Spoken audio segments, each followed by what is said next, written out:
आज आप भारतीय जनता पार्टी को हेवी पॉलिटिकल पार्टी के रूप में जानते हैं। The NDA has won the election of 2014. Prime Minister Narendra Modi storming back to power, his party winning over 300 seats. Narendra Modi ने की है शानदार, जानदार, धमाकेदार वापसी, ऐसी वापसी जो दशकों तक याद की जाएगी। With a clear win in 3 out of 4 state elections, India's ruling party, the Bharatiya Janata Party, has cemented its foothold on the national elections. आज हमने अपनी आंखों से देखा 500 साल बाद राम मंदिर की प्राण प्रतिष्ठा का कार्यक्रम।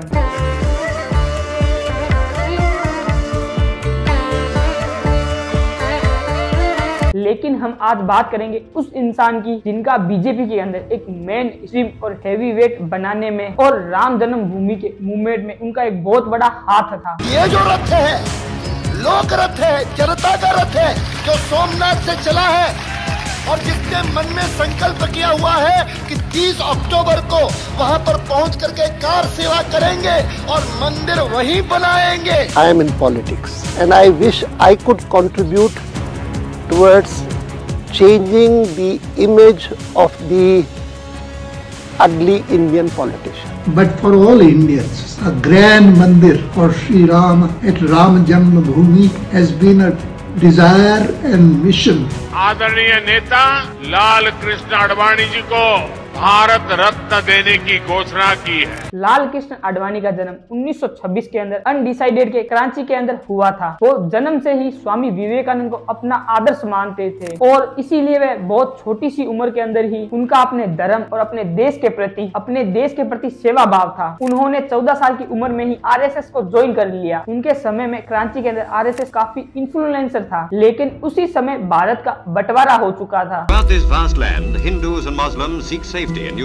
और भारत के टुकड़ों से आडवाणी जी का दिल काफी टूटा था। भारत के टुकड़े होते हुए देखकर उन्होंने इस बात की कसम भी खाई थी, दोबारा ऐसी चीज भारत के अंदर कभी नहीं होने दूंगा। आडवाणी जी ये सब बातें देखकर समझ गए थे, अगर भारत को पार्टिसिपल से बचाना है तो हिंदू को सोसाइटी में नहीं बल्कि पॉलिटिक्स के अंदर भी सक्सेसफुल होना पड़ेगा। इसीलिए वे कुछ सालों के बाद पॉलिटिकल बैकग्राउंड जन संघर्ष के साथ जुड़ चुके थे। जन संघर्ष में उनका काम देखते हुए फ्यूचर प्रेसिडेंट अटल बिहारी वाजपेयी भी काफी खुश हुए। इसीलिए वे बहुत ही कम समय में और बहुत ही कम उम्र के अंदर एक जन संघर्ष के बहुत बड़े नेता बन चुके थे। उसके बाद एक इंडिया के अंदर बहुत बड़ी घटना हुई, इंडियन इमरजेंसी। लोगों के सामने अब एक ऐसा नेशन होता है जिसकी डेमोक्रेसी पिंजरे में बंद तोते के समान रह जाती है। वो अपने फंडामेंटल राइट्स खो चुके होते हैं, प्रेस अपनी फ्रीडम खो चुकी होती है और कई नेता सलाखों के पीछे होते हैं जो देश की सिक्योरिटी के लिए थ्रेट है। इमरजेंसी के दौरान जन संघर्ष के कई बड़े बड़े लीडर को जेल के अंदर डाल दिया था। आडवाणी जी को भी अरेस्ट किया गया था। 1977 में जन संघर्ष और दूसरे ओपोजिशनों के साथ मिलकर जनता पार्टी बनाई थी कि ये संगठन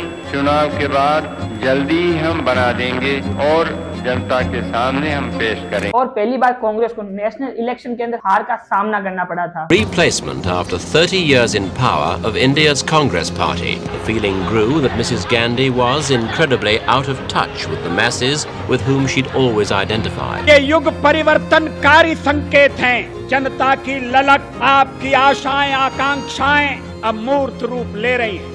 मोरारजी देसाई की सरकार, जनता सरकार में आडवाणी जी इंफॉर्मेशन और ब्रॉडकास्ट मिनिस्टर थे। ईश्वर की शपथ लेता हूँ कि मैं अटल जी और आडवाणी जी मिलकर 1980 में भारतीय जनता पार्टी का गठन किया था। 6 अप्रैल 1980 को अटल बिहारी वाजपेयी तथा लाल कृष्ण आडवाणी ने भारतीय जनता पार्टी की स्थापना की थी। 1984 में बीजेपी ने कांग्रेस का पहला बड़ा इलेक्शन लड़ा था, जिसमें उनकी सिर्फ 2 ही सीटें आई थी। 1980 में बनी भारतीय जनता पार्टी का ये पहला आम चुनाव था और इस पहले आम चुनाव में उतरी बीजेपी को मात्र 2 सीटें मिली थी। खुद अटल बिहारी वाजपेयी भी अपना चुनाव हार गए। बीजेपी की इतनी गंदी परफॉर्मेंस रहने के बाद लाल कृष्ण आडवाणी जी ने बीजेपी की प्रेसिडेंटशिप अपने अंदर ले ली थी और उन्होंने अपनी नॉन आइकॉनिक रथ यात्रा शुरू की थी ताकि बीजेपी को पूरे देश के अंदर एक्सप्लोजर और पॉपुलैरिटी मिल सके। फाइनली बीजेपी को एक ऐसा मुद्दा हाथ लगा जिसे देश की जनता एक साथ होकर जुड़ चुकी थी, राम जन्मभूमि मूवमेंट।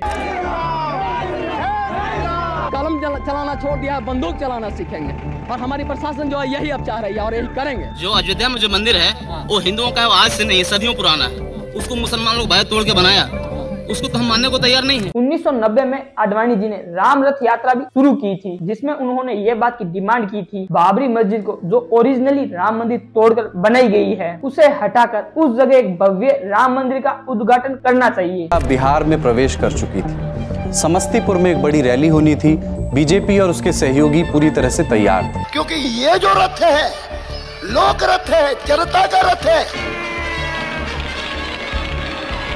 जब कार सेवा का कार्यक्रम होगा, हम आएंगे कार सेवा में मंदिर के निर्माण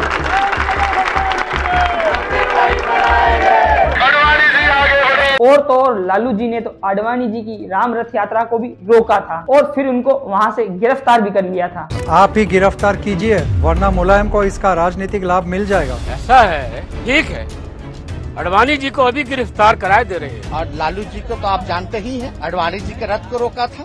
रथ सज धज के तैयार है, जैसे अंतिम विदाई किसी को दिया जाता है। लेकिन इस गिरफ्तारी के बाद आडवाणी जी को हर एक दुनिया का बच्चा जानने लगा था। बड़ी बड़ी रथ यात्रा से बीजेपी की पॉपुलैरिटी काफी बड़ी थी, पर बीजेपी को 4 बार राज्यसभा और 5 बार लोकसभा के लिए चुना भी जाता है। मैं लाल कृष्ण आडवाणी जो लोकसभा का सदस्य निर्वाचित हुआ हूँ। मैं लाल कृष्ण आडवाणी। पोखरण के अंदर भी आडवाणी जी का एक बहुत बड़ा हाथ था। पोखरण में चाहे हमारी सेना में हो, चाहे वैज्ञानिकों में हो, चाहे इंजीनियर्स में हो, कोई बिकाऊ आदमी नहीं निकला। हमको ऐसा नहीं हुआ कि जो हमको जांच करनी पड़े कि कैसे पता लग गया लोगों को। अब जांच उनको करनी पड़ती है कि हमको कैसे पता नहीं लगा। हम परमाणु हथियारों का प्रयोग करने में पहल नहीं करेंगे। No first use. एटमी हथियार रक्षा के लिए भी हो सकता है। 1970 धारा हटाने के बाद आडवाणी जी ने इंडिविजुअली मोदी जी को फोन करके धन्यवाद दिया था। कृष्ण आडवाणी ने बहुत खुशी जाहिर की है। उन्होंने प्रधानमंत्री नरेंद्र मोदी को और गृह मंत्री अमित शाह को कांग्रेचुलेट किया है। आप सब लोगों को क्या लगता है कि आडवाणी जी भारत रत्न के लिए हकदार है या नहीं? आप सब लोग मुझे कमेंट बॉक्स के अंदर जवाब दे सकते हैं। और ऐसी ही ढेर सारी अमेजिंग न्यूज फैक्ट आपको जानना है तो प्लीज इस चैनल को लाइक शेयर एंड फॉलो कीजिए और इसी तरीके से अपना प्यार बनाए रखिए। जय हिंद, जय श्री राम।